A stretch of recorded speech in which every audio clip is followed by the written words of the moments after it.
Le Maroc participe au sommet Europe-Afrique pour fixer les priorités et discuter des partenariats.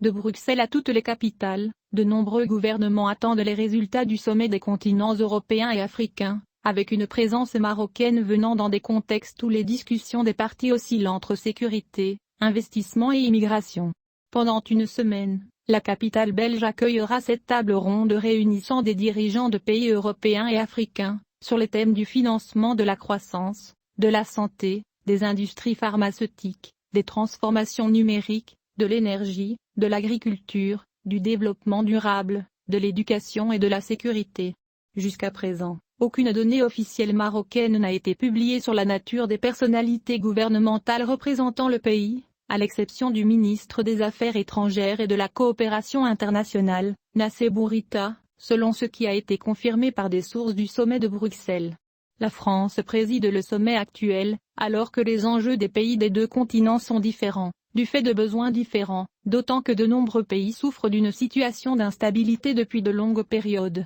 On s'attend à ce que le Maroc reste fortement présent au niveau des industries pharmaceutiques en investissant dans les vaccins, ainsi que la sécurité et l'immigration, invoquant le besoin européen du Royaume à cet égard. Le sommet Europe-Afrique sera aussi l'occasion de se repositionner avec de nombreux pays, au premier rang desquels l'Allemagne et les pays scandinaves, en examinant les points de désaccord antérieurs, et en essayant de dégager des données convergentes. Hassan Balouan, chercheur en relations internationales, a estimé que le sommet est très utile au Maroc en tant que partenaire stratégique pour l'Europe, soulignant que le vieux continent était convaincu de l'exclusivité du destinataire africain au Maroc, face à la grande expansion chinoise sur le continent. Balouan a ajouté: le Maroc bénéficiera économiquement en offrant une position qui attire les investissements européens, en particulier dans les domaines de l'énergie verte et de la numérisation, et toutes les possibilités offertes par le label Made in Morocco. Le même porte-parole a noté que le Maroc est aussi un partenaire dans la lutte contre le crime organisé et la détection des frappes terroristes à l'avance, soulignant que la stabilité du pays joue un rôle majeur pour attirer.